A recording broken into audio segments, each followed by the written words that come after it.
Hi, here we are again. We are reading the Chronicles of Narnia right there. A book titled A Horse and His Boy, and this is chapter 6. Chapter 6. Now, Shasta ran lightly along the rooftop on tiptoe.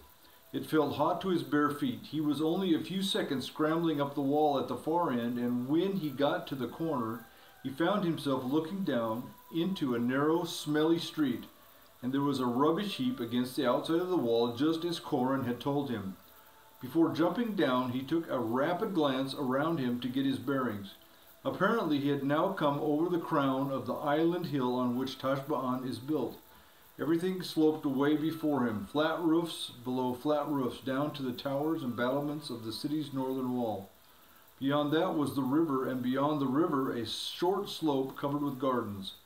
But beyond that again there was something he had never seen the like of, a great yellowish gray thing, flat as a calm sea and stretching for miles.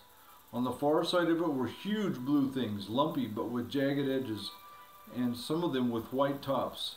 The desert and the mountains, thought Shasta. He jumped down onto the rubbish and began trotting along downhill as fast as he could in the narrow lane, which soon brought him to a wider street where there were more people.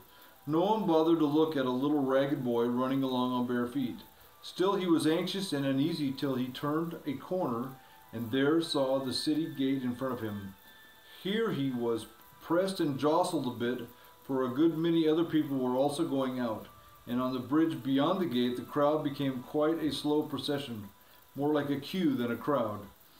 Out there, with clear running water on each side, it was deliciously fresh after the smell and heat and the noise of Tashba'an. When once Shasta had reached the far end of the bridge, he found the crowd melting away. Everyone seemed to be going either to the left or to the right along the river bank. He went straight ahead up a road that did not appear to be much used, between gardens. In a few paces he was alone, and a few more brought him up the top of a slope. There he stood and stared. It was like coming to the end of the world, for all the grass stopped quite suddenly a few feet before him, and the sand began, endless level sand, like on a seashore, but a bit rougher because it was never wet. The mountains, which now looked further off than before, loomed ahead. Greatly to his relief, he saw about 5 minutes walk away on the left what must certainly be the tombs. Just as Bree had described them, great masses of moldering stone shaped like gigantic beehives, but a little narrower. They looked very black and grim, for the sun was now setting right behind them. He turned his face west and trotted toward the tombs. He could not help looking out very hard for any sign of his friends, though the setting sun shone in his face so that he could hardly see anything. And anyway, he thought, of course they'll be round on the far side of the farthest tomb, not this side where anyone might see them from the city. There were about 12 tombs, each with a low arched doorway that opened into absolute blackness. They were dotted about in no kind of order, so that it took a long time going around this one and going around that one before you could be sure that you had a look around every side of every tomb. This was what Shasta had to do. There was nobody there. It was very quiet here out on the edge of the desert, and now the sun really had set. Suddenly, from somewhere behind him, there came a terrible sound.